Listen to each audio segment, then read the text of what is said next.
dans leur tombe, dans un autre monde, dans un monde que nous pouvons voir.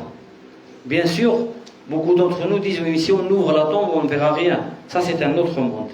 C'est le monde de l'imperceptible, le monde de l'invisible. Il y a un autre monde. Et donc, au moment où il meurt, nous pleurons. Et nous avons l'impression qu'une partie de nous-mêmes est partie. Mais petit à petit, le temps fait que, petit à petit, on commence à les oublier. Mais on n'est pas censé les oublier tout le temps. Surtout nous, les musulmans. Pourquoi? Parce que la relation du croyant avec le croyant ne se coupe jamais, ne s'arrête jamais. Allah subhanahu wa ta'ala, il a dit Innamal mu'minuna ikhwa, dans la terre, ici. Et le jour du jugement dernier, même au paradis, il a dit Ikhwanan ala sururin mutaqabilin. Ce seront des frères qui seront assis l'un en face de l'autre. Donc cette fraternité, cette union du croyant avec le croyant ne s'arrête jamais. Et c'est pour ça que par la générosité d'Allah subhanahu wa ta'ala a fait en sorte que nous pouvons toujours faire du bien à nos proches, même une fois qu'ils ne sont plus là. C'est pas parce qu'ils sont morts que notre relation s'arrête, que nous ne pouvons absolument rien pour eux. Nous pouvons même leur offrir des cadeaux. Comment on peut offrir un cadeau à un mort? Oui, mais ce cadeau n'est pas comme les cadeaux de dunya. Ce n'est pas du matériel, mais c'est de l'invocation. Quel cadeau on peut mettre? Il y a plusieurs. Quel cadeau on peut offrir à un proche qui n'est plus là? D'abord, le meilleur et le premier des cadeaux, c'est de ne pas l'oublier. C'est de l'avoir toujours dans sa tête.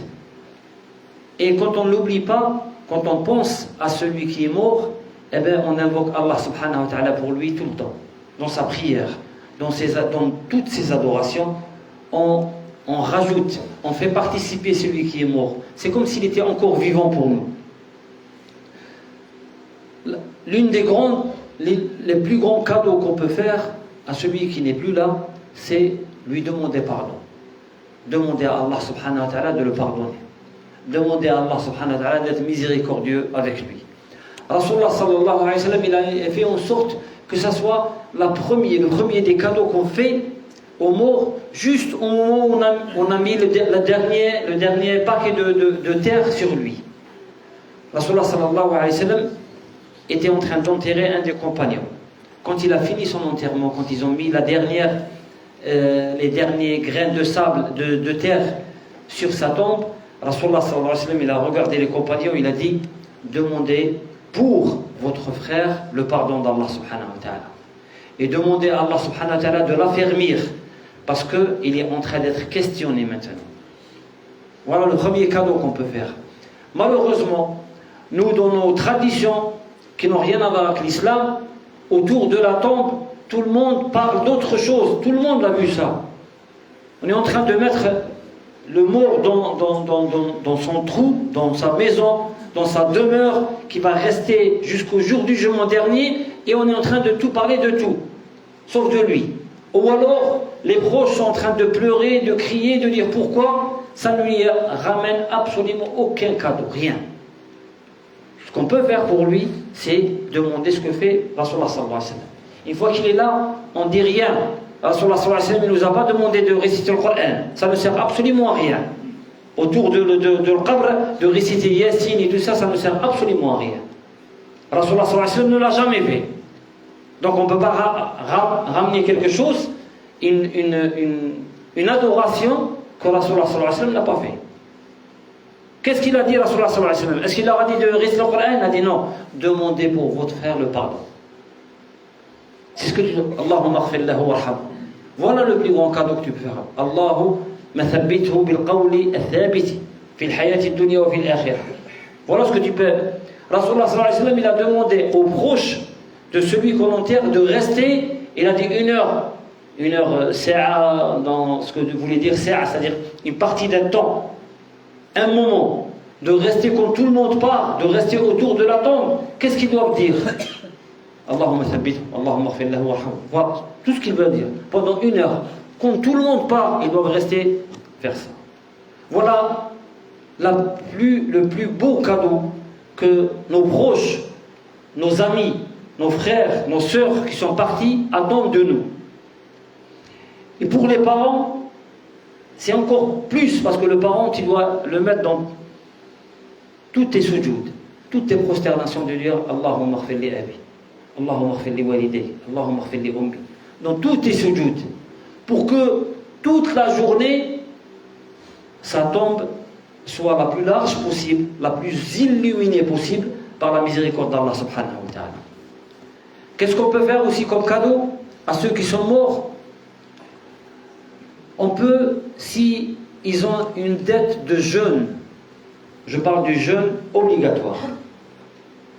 Si quelqu'un, avant de mourir, n'a pas pu jeûner et qu'il pensait jeûner l'année prochaine, mais il est mort entre-temps, on le sait, on est son wali, c'est-à-dire son fils, son frère, son père, sa mère et ainsi de suite, on peut jeûner à sa place. On peut prendre la résolution de dire Allah, moi, les 8 jours, les 10 jours qu'il a, moi, c'est moi qui vais les jeûner. Ou alors si on dit comme cadeau, c'est de faire une sadaqa jariya pour lui. C'est-à-dire, c'est de faire une aumône qui reste, comme on appelle une aumône courante, qui reste, et en mettant l'intention que ça, c'est pour lui, c'est pour cette personne. Ça peut être pour plusieurs. Allah est très généreux. Même si tu mets une pièce et tu mets l'intention que c'est pour ton père et ta mère, Allah il a donné à chacun et il va te donner la même chose à toi. Donc, qu'est-ce qu'on peut faire? T'entends qu'il y a une mosquée qui est en train de se construire, une école coranique, un hôpital, quelqu'un qui veut faire construire, creuser un puits dans un endroit où il n'y a pas d'eau, ou dans un endroit où c'est pauvre, et ainsi de suite, tous les éléments de bien qu'on peut faire et qui restent, eh bien, tu le fais et tu mets l'intention que c'est pour ton père, pour ta mère, pour ainsi de suite. Regardez, quand tu fais, par exemple, quand tu fais pour une mosquée, par exemple, tu donnes à 2-3 mosquées. Même si c'est pas énorme, pas des cent mille, mais quelque chose que tu vas donner, une somme que tu vas donner à cette mosquée, une autre somme à là-bas, une autre somme là-bas. À chaque fois que quelqu'un rentrera faire la prière dans ces 3 mosquées, à chaque fois, eh bien, il aura le fruit dans la tombe. Et ça sera pour toi aussi. Mais Allah, il leur donnera à eux déjà. Vous imaginez, à chaque fois que quelqu'un rentrera, à chaque fois que quelqu'un récitera le Coran, à chaque fois qu'on fera une Jumu'ah dans cette mosquée, eh bien le cadeau viendra. C'est comme si tu avais donné un seul cadeau, mais Allah il va le multiplier par des cents et des mille à chaque fois et dans le temps. Et même toi, quand tu seras mort, cette sadaqa courra encore pour tes parents et pour toi-même. Donc, le plus grand cadeau, comme j'ai dit au début, qu'on peut faire pour quelqu'un qui n'est plus là et qui attend ça de nous, c'est ce mot magique qui fait en sorte que quand tu le dis, au moment où tu le dis, cette miséricorde descend directement dans la tombe. C'est pas comme quand tu vois de l'argent, t'envoies de l'argent, t'attends, ou t'envoies quelque chose, t'attends. Allah c'est direct. Tu demandes et Allah il fait.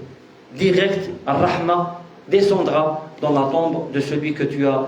C'est comme ça que tu montres que tu l'aimes vraiment. Parce que si tu pleures au moment où il meurt, et une fois qu'une semaine, 2 semaines, 1 mois est parti, tu n'y penses plus, cet amour est faux. Même si c'est envers tes parents. L'amour pour tes parents, pour tes proches, c'est de ne pas les oublier quand ils ne sont pas là.